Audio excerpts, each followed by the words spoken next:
Ani bishaanii dursaa jedhan deetaan ministeera nageenya Itoophiyaa fi miseensi caffee Oromiyaa obbo Taayyee Dandaadha. Miseensi caffee Oromiyaatii fi deetaan ministeera nagaa Itoophiyaa kun yaa'ii caffee sadaffaa waggaa tokkoffaa bara hojii ja'affaa irratti sagaleen isaanii ukkaanfamuu irratti adeemsa jiruu fi mufannaa qaban fuula Facebook isaanii irratti maxxansanii jiru. Lalisaa Alamuu bal'ina isaa isinitti hima. Oolmaa caffee irratti yaada dhuunfaa isaanii kabalbaloomsan deetaan ministeera nageenyaa Itoophiyaa fi miseensi caffee Oromiyaa obbo Taayyee Dandaa ashaaraa dhugaa jechuun yaadota fuula feesbuukii dhuunfaa isaanii irratti barreeffama fuula shanii wal barreessaniin ajandaa guyyaa har'aatee jira.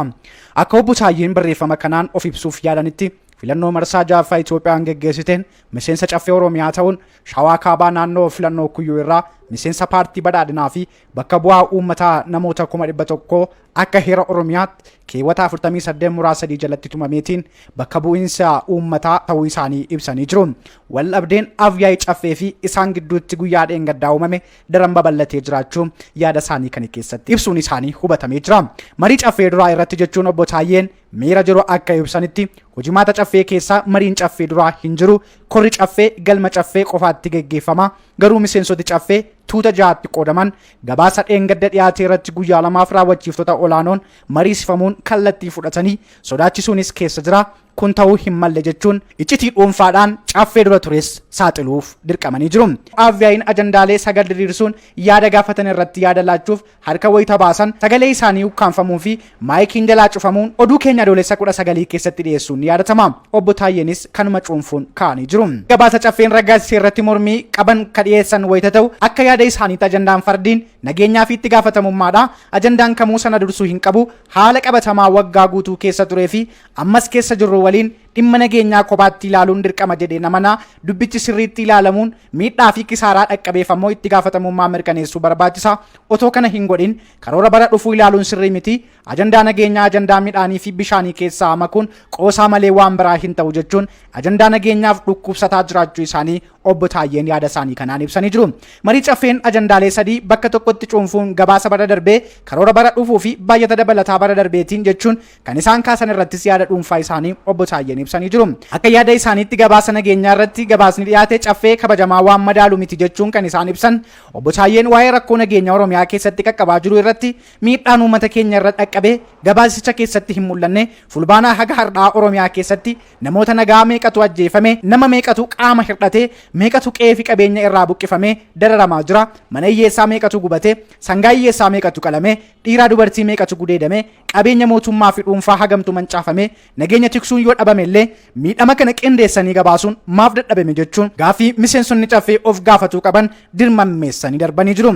Ragaa marii keessatti dhiyaate nama surura ka jiran obbo Taayyeen fakkeenya fudhachuun kan isaan kaasan gabaasa bulchaan Wallagga Lixaa kabajamoo obbo Gammachiis Dabalaa godinachatti Oromoota nagaa 1,105 ajjeefamuu guyyaa tokkotti hooggantoonni 28 wareegamuu fi qabeenyi biliyoona 3 caalu mancaafamu caffeef kallattiin kan isaan himanii turan yaadachiisanii jiru. Gama biraatiin ragaa of harkaa qabna jechuun akka Shawaa Kaabaatti kan isaan ibsuuf yaalan fulbaanaa gamanatti namoonni nagaa 210 ajjeefamuu, namoonni 109 qaama hir'atu, manni 526 gubatu, sangaan hiyyeessaa 410 qalamu, maallaqni callaan biliyoona 1.5 saamamu, manneen barnootaa 195 cufamuu fi barattoonni 75,000 barumsa dhabuu agarsiisa.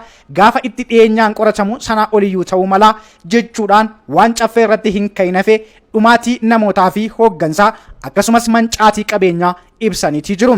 Waa'ee labsii baajataa dabalataa irratti sagalee kana hin laatiin hafan obbo Taayyeen sababa dhimmicha irratti gaarii fi yaaraan hammaatuudhaaf yaada isaanii kennachuu hanqachuu ibsanii jiru. Baajata dabaluun waan dansaadha ka jiran obbo Taayyeen akkaataan itti qoodames haga tokko ba'eessa ta'uu kaasanii jiru. Keessumattuu poolisii Oromiyaaf qarshiin biliyoona 9.5 ramadamuun haqa qabeessa ta'us yaadachiisanii jiru. Gama biraatiin buqqaatii jiru waliin biiroo hawaasummaaf biliyoona 12 ramaduunis yaada gaarii ta'e itti mul'atee jiraachuu kaasan. Dogoggorri bakka sadii jira ka jiran obbo Taayyeen inni jalqabaa baajata barnootaa ta'uu kaasan. Kana keessattis hojjetaa Oromiyaa keessa harki walakkaan barsiisaa ta'uu yaadachiisuun barnoonni ajandaa Oromiyaa ijoo ta'uu guyyuu ni dubbatama waan dansaadha. Sun garuu barsiisaa galateeffatu qofaan hin dhugoomu. Galanni mishaa ta'us barsiisaa hin geddaru. Dhugaatti barsiisaa galateeffatuun baajata seekterichaa wayyeessuun ifa jiru ta'uu ibsanii jiru. Qarshii biliyoona 3 qofa seektara barnootaatiif kan ramadame sun xiqqaa ta'uu isaa ibsanii jiru. Gama biraatiin baajata caffeetiif qarshiin miliyoona 133 qofti kan ramadame wayita ta'u, gama biraan ammoo waajjira pirezidaantiif qarshii biliyoona 1.6 ramadame. Obbo Taayyeen baajata kana lamaan wal maddii qabuun qeeqa isaanii ibsaniiti jiru. Kan caaluu qabu sila baajata caffee ta'uu yaadachiisanii jiru.